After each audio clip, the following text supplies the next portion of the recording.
Assalamualaikum warahmatullahi wabarakatuh. Saya Mulyono, calon guru penggerak angkatan 10 dari Kota Bekasi. Pada hari ini saya akan berbincang-bincang ditemenin oleh teman sejawat saya, yaitu Bapak Ahmad Fuadi. Ya, Assalamualaikum Pak Ahmad. Waalaikumsalam. Apa kabar hari ini? Alhamdulillah baik dan Alhamdulillah. Bapak, kita akan melakukan pra-observasi ya sebelum Bapak melakukan pembelajaran di kelas ya. Rencananya pembelajaran di kelas hari apa ya Pak? Insya Allah saya akan melakukan pembelajaran di hari Rabu. Hari Rabu ya, di kelas 11 MIPA 4 ya. Bapak, sebelum kita melaksanakan proses pembelajaran di kelas, ada beberapa hal yang mungkin saya akan tanyakan. Jadi nanti ketika di kelas saya akan coba untuk mengikuti proses pembelajaran yang Bapak lakukan di kelas. Sebelum pembelajaran di kelas, yang saya tanyakan adalah yaitu tujuan yang utama. Jadi tujuan utama dalam proses pembelajaran atau materi yang diajarkan itu apa? Kebetulan untuk pertemuan hari Rabu saya akan berdiskusi, saya akan ya mungkin sharing ya dengan anak-anak terkait dengan materi dinamika rotasi. Jadi tujuannya adalah tidak lain agar anak-anak memahami, menganalisis, mengaplikasikan terkait dengan gerak rotasi, dinamika rotasi. Jadi penyebab-penyebab dari gerak rotasi atau kita, karakteristik apa saja yang ada di sana, dan nantinya anak-anak bisa mengaplikasikan dari ilmu yang nanti kita sama-sama diskusikan, kita pelajari di kehidupan mereka sehari-hari. Berarti ini pelajaran materi tentang fisika Pak ya? Iya. Tentang gravitasi ya. Bapak, dari materi yang nanti dijelaskan di kelas, saya berharap anak-anak bisa mengikuti Pak ya, dari tujuan Bapak, tujuan pembelajaran itu sendiri ya. Jadi untuk tujuan pembelajaran itu lebih condong di materi fisika Pak ya, tentang gravitasi. Yang berikutnya yaitu kita coba ingin bertanyakan ya, tentang pencapaian pembelajaran. Jadi pencapaian pembelajaran itu sendiri kan menyangkut tentang sikap, tentang pengetahuan dan keterampilan. Dari pencapaian ini kira-kira apa yang akan dicapai? Untuk sikap mungkin lebih ke mereka bertanggung jawab. Jadi sikapnya yang akan saya bangun adalah bertanggung jawab, sikap kritis, sikap analisis.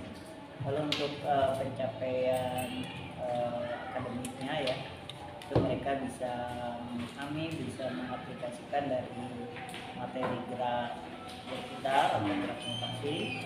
Dan untuk keterampilannya, harapannya mereka bisa mengaplikasikan dari ilmu yang mereka pelajari pada kehidupan mereka sehari-hari, karena pada gerak rotasi itu kan sangat relate dengan kehidupan mereka ya, seperti roda sepeda motor mereka dan lain sebagainya. Itu capaian. Ya, berarti bagus sekali Pak ya, hasil nanti yang kita harapkan ya. Baik Bapak, terima kasih.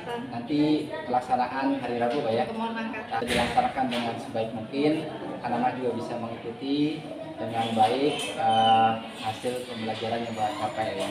Terima kasih, kita sampai ketemu lagi di pasca observasi. Ya, terima kasih Pak Ahmad. Assalamualaikum warahmatullahi wabarakatuh. Demikian pra-observasi yang kami lakukan dengan rekan sejawat saya, yaitu Bapak Ahmad Fuadi, dan kita akan melaksanakan supervisi akademik di kelas.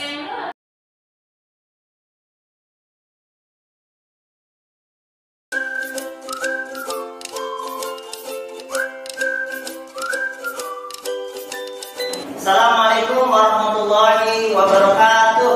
Waalaikumsalam warahmatullahi wabarakatuh. Alhamdulillahirrahmanirrahim. Kita ketemu lagi di pelajaran fisika. Semuanya semangat ya. Semangat. Tepuk tangan untuk kita semuanya terlebih dahulu. Bismillah. Sebelum kita mulai, supaya pembelajaran kita lebih berkah, Bapak minta untuk ketua kelas atau perwakilan kelas mungkin sama Ohel ya, minta tolong Ohel untuk untuk kita semuanya. Silakan. Before we study, let's pray together.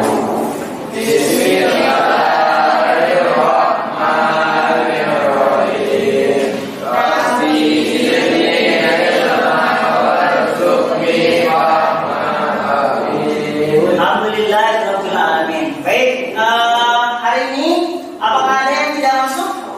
Masuk semua ya. Baik, alhamdulillah.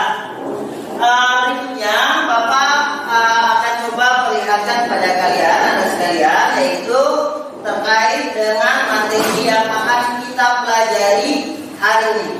Ya, apakah tujuan pembelajaran kita hari ini?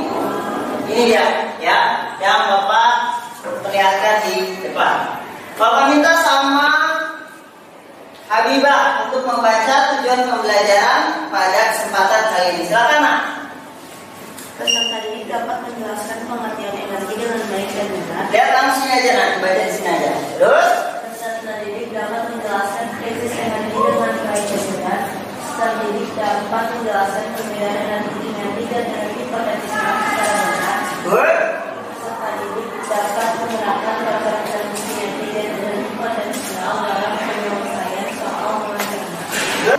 Baik, Bapak akan coba tunjukkan pada kalian permasalahan yang sekarang dihadapi oleh negara kita. Kita coba lihat sama-sama ya. Bapak lihat kedengaran?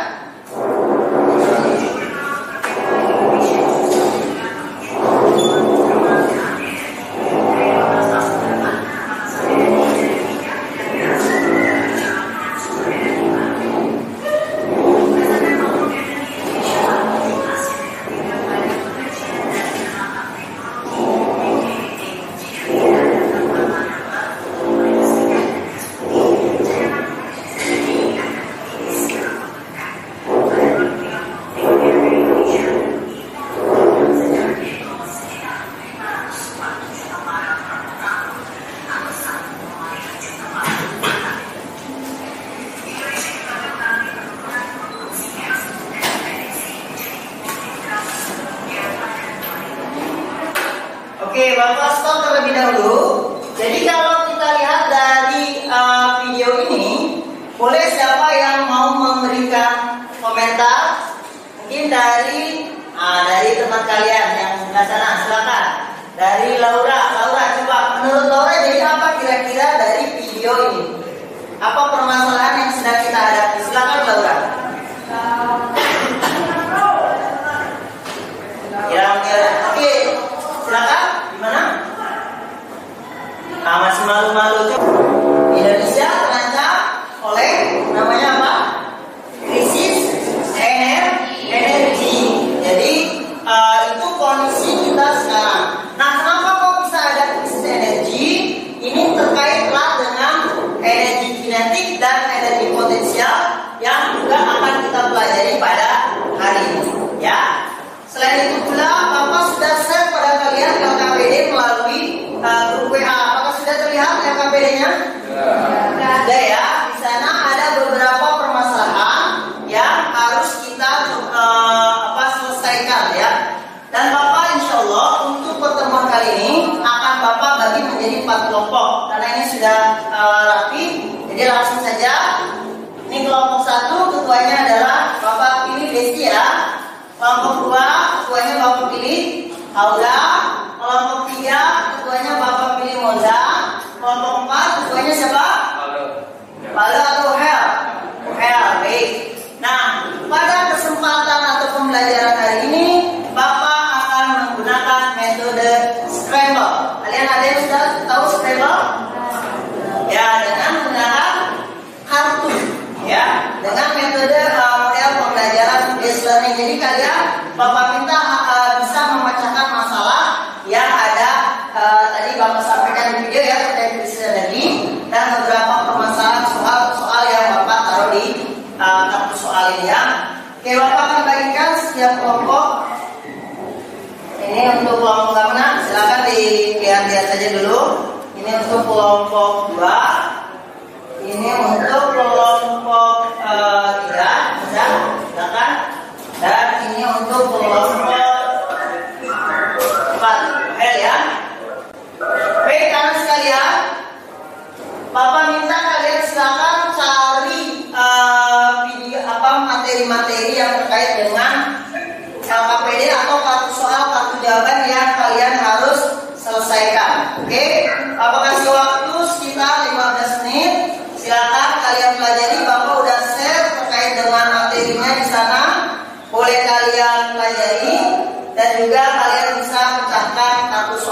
tersebut. Maksimal 15 menit sampai 20 menit.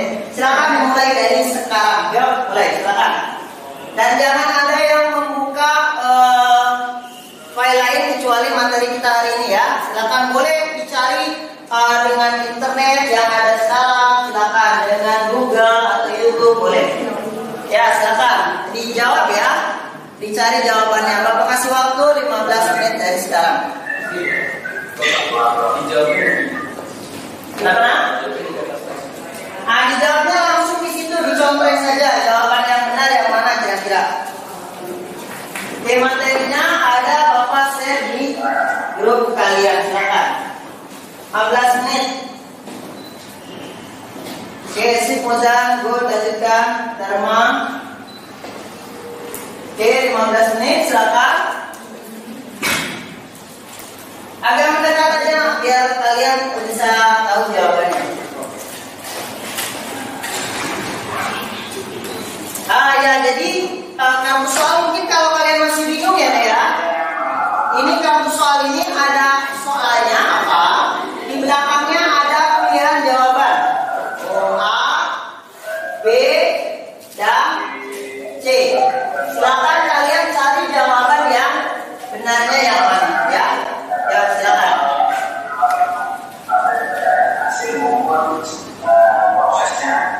Oke, boleh dilihat dari internet kira-kira apa ya yang jawaban yang bisa mewakili atau memperlihatkan dari soal tersebut.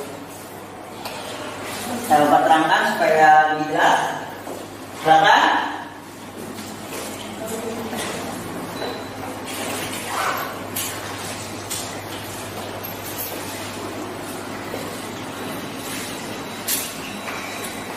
Oke.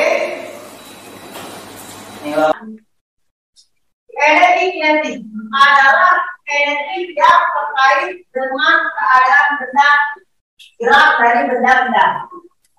Nah, kita lihat di sini. Ini ada gambar siapa ini? Valentino. Apa yang oke, nomor 4 apa Musa? Coba yang terjadi dibacakan.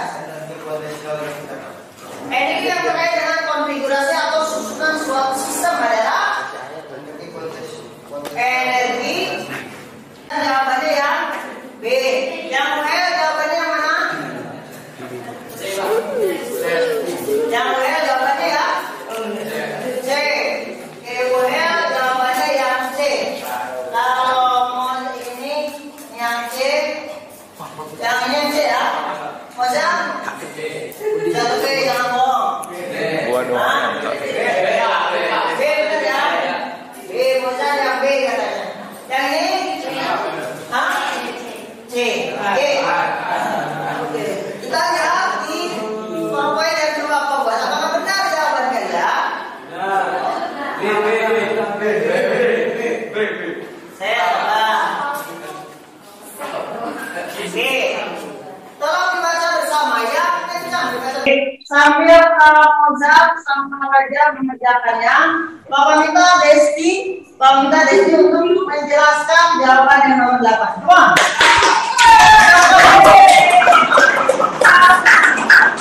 Bapak Desti coba. It's okay. Ya, sama. Yang lainnya diam perhatikan ya.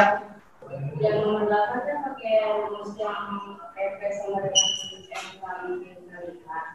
Terus cari EP yang EP satunya yang paling kita lihat. Terus 4 dengan 10 pas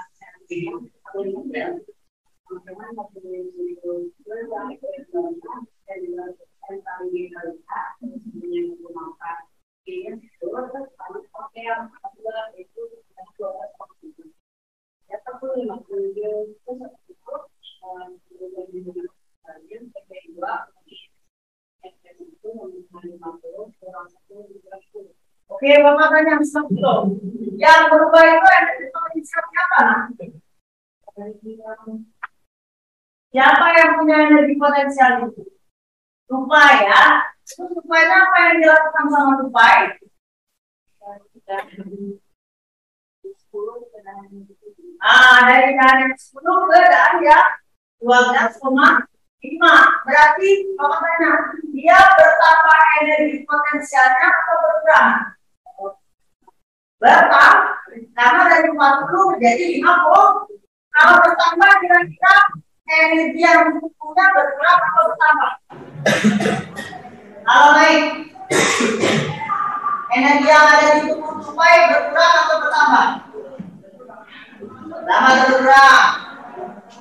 Kalau kalian lanjut pohon semakin naik berarti semakin pelan. Nah berarti jawabannya berarti Bapak minta tanya ada sih. Jadi yang berubah di sana energi apa sebenarnya?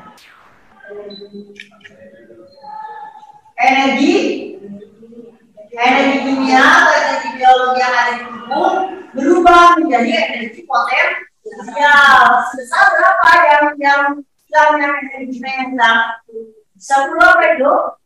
10 joule yang menjadi energi potensial. Oke, ke-11 yang Bapak minta kita coba buat kesimpulan. Jadi sebenarnya apa sih energi kinetik, energi potensial, hukum kekalan energi mekanik, sama apa kaitannya sama krisis energi tadi? Bapak minta salah satu dari kalian untuk menjelaskan. Siapa yang berani? Ayo teman. Halo berani? Ozan berani? Ayo. Aku berani, belajar berani. Oke, lalu coba kasih Laura kesempatan. Coba. Yang terkait dengan yang kita kemarin dari gravitasi dan ini yang betul. Terus kalau energi itu dari syarat ada yang good job. Mantap.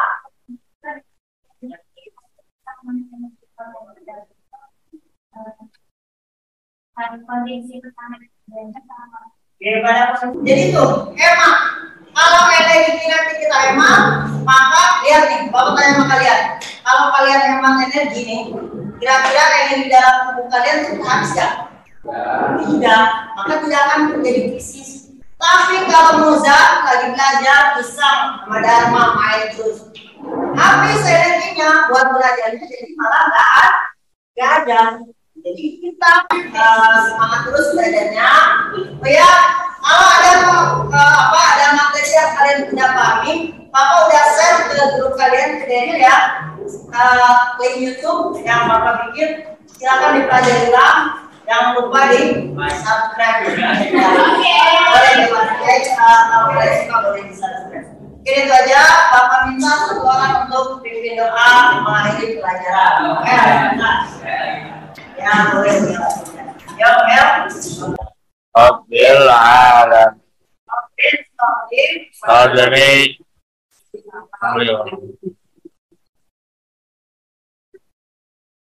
Di sini lemah.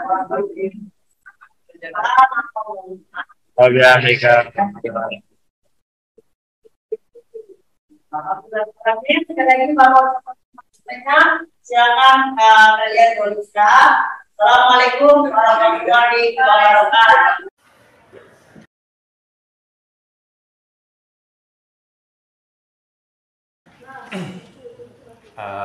Baik, setelah kita melakukan praobservasi, maka kali ini kita akan melakukan pasca observasi supervisi akademik dengan Bapak Ahmad Fuadi setelah melakukan pembelajaran dengan menggunakan beberapa model pembelajaran di kelas. Alhamdulillah, apa kabar Pak Ahmad? Alhamdulillah baik. Assalamualaikum warahmatullahi wabarakatuh. Waalaikumsalam warahmatullahi wabarakatuh. Ya, Bapak Ahmad, kita sudah melakukan pra-observasi dan saya juga sudah melihat aktivitas Bapak aksi di kelas. Ya, ada beberapa pertanyaan yang mungkin saya sampaikan ya, yaitu perihal mengenai aktivitas pembelajaran yang Bapak lakukan di kelas. Ya. Bapak setelah melakukan pembelajaran di kelas, ya, mungkin yang saya tanyakan adalah mengenai perasaan Pak Ahmad yang setelah mengajar di kelas itu seperti apa? Baik, Bang Mul, mungkin sedikit saya jelaskan. Alhamdulillah setelah saya mengajar, saya merasa bangga, merasa bersyukur karena saya bisa mengajar dengan baik ya, tentunya dengan perencanaan yang baik. Ternyata hasilnya juga cukup baik, sangat baik. Anak-anak antusias dan saya pun merasa puas dengan kegiatan yang saya lakukan. Ya, berarti perasaan Bapak alhamdulillah ya, udah merasa puas dan senang ya. Bapak setelah melakukan beberapa pembelajaran di kelas ya, mungkin perasaan Bapak itu sangat senang ya ketika mengajarkan di kelas ya.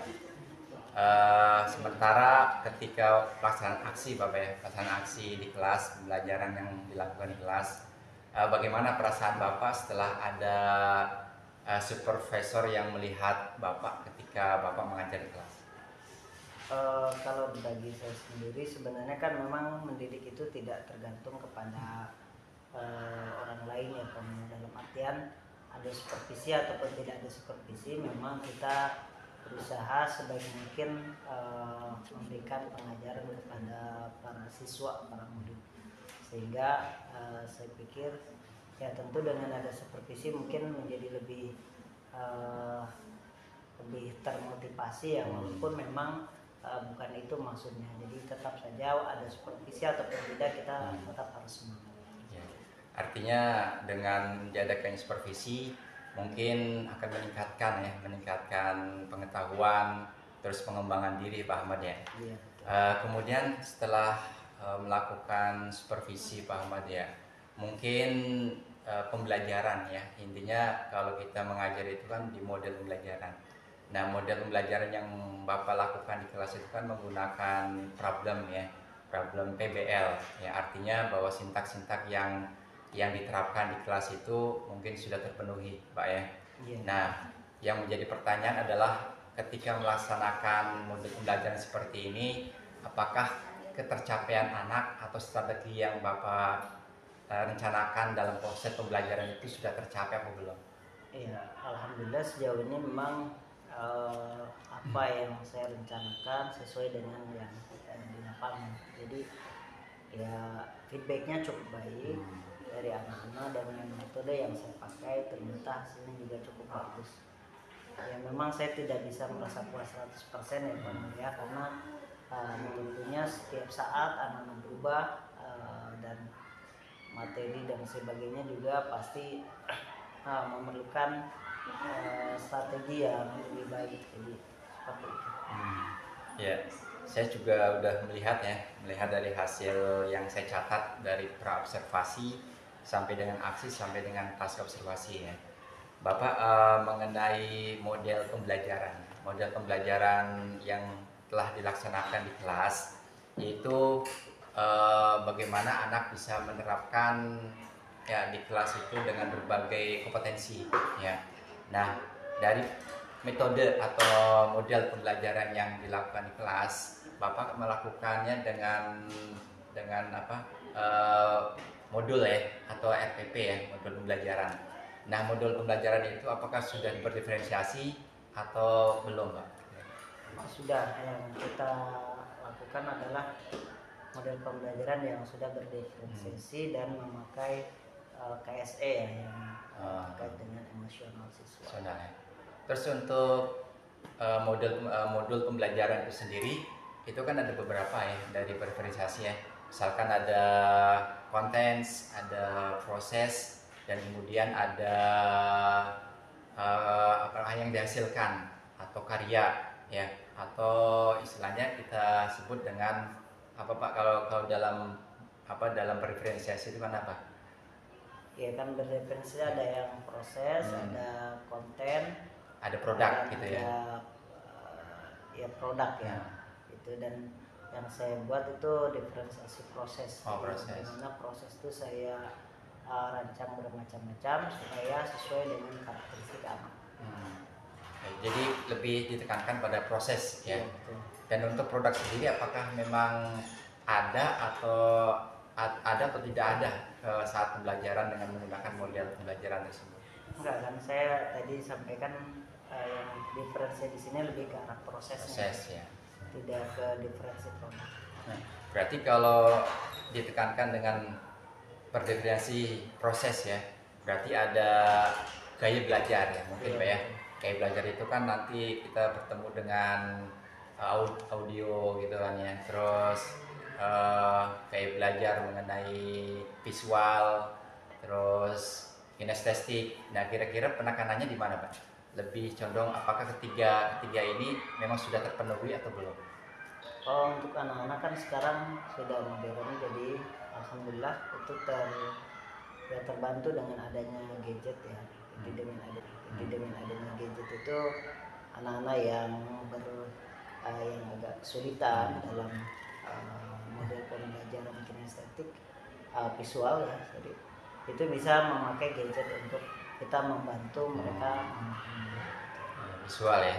Ya baik Bapak, ketika sudah melakukan pembelajaran ya Bapak strategi pembelajaran sudah dilakukan, pencapaiannya pun mungkin sudah dilakukan ya.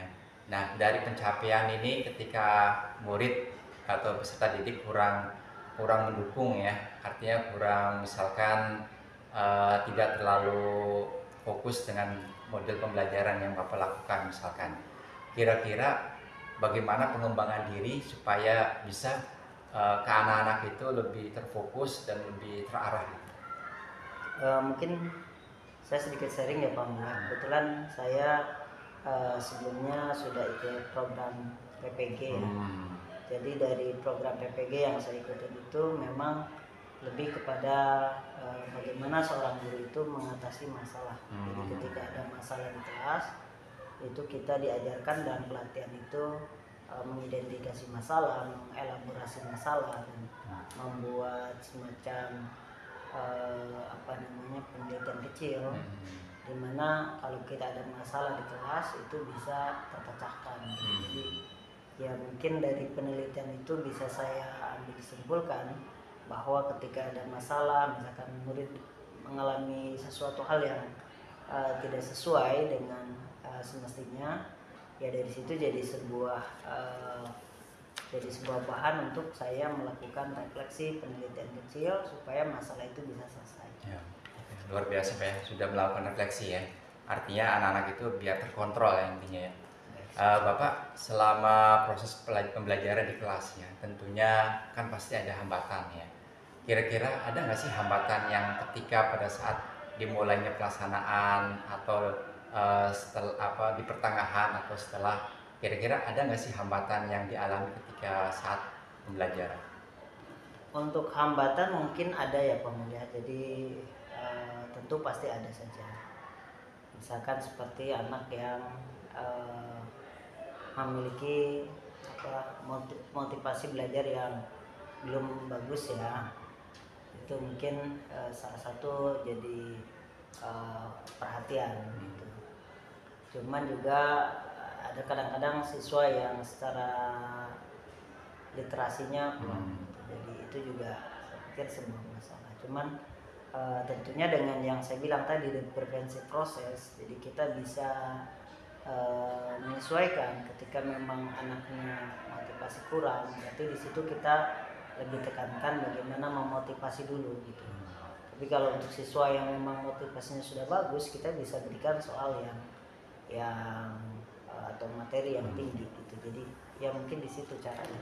Berarti dari hambatan itu sendiri Bapak sudah memberikan solusi yang terbaik ya untuk anak-anak ya. Bisa mungkin seperti itu. Iya, betul. Mungkin kalau selain hambatan yang dialami oleh siswa dari sarana prasarana mungkin ada nggak sih Pak? Ya tentu mungkin pasti ada ya, maksudnya sebenarnya sekolah sudah cukup baik, sudah cukup bagus ya mungkin, tapi tetap aja kita namanya berproses ya, selalu kita upayakan perbaikan dan perbaikan. Seperti mungkin kita memerlukan teknologi yang lebih canggih lagi barangkali ya, supaya kita pembelajaran lebih bisa maksimal, lebih efektif ya. Ya Bapak, mungkin pertanyaan terakhir ya. Nah, untuk mengatasi hambatan itu sendiri, kira-kira ke depan untuk memulai biar hambatan itu tidak ada lagi ya. Kira-kira bagaimana nih untuk hambatan biar tidak lagi terulang, misalkan masalah infokus atau saat praktek atau apa yang mungkin melibatkan pembelajaran yang Bapak lakukan di kelas. Kalau yang saya pikirkan mungkin begini Pak Mulia, jadi ya hambatan itu selalu ada. Jadi seperti yang tadi saya sampaikan, itu kita menjadi notice dan kita diskusikan dengan teman-teman, kita pelajari lagi bagaimana untuk supaya masalah itu bisa terpecahkan. Betul Bapak, terima kasih Bapak ya. Terima kasih ya, kita sudah melakukan pasca observasi dan sebelumnya kita sudah melakukan pra observasi ya.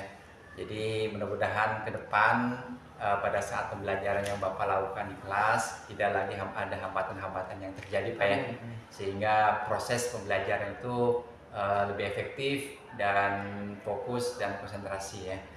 Dan semoga berharap anak-anak juga bisa menyimak dengan baik dari pembelajaran yang Bapak lakukan di kelasnya. Ya, terima kasih Pak Ahmad ya. Silakan lanjutkan lagi aktivitas Bapak. Ya, saya ucapkan banyak terima kasih. Assalamualaikum warahmatullahi wabarakatuh. Waalaikumsalam. Terima kasih.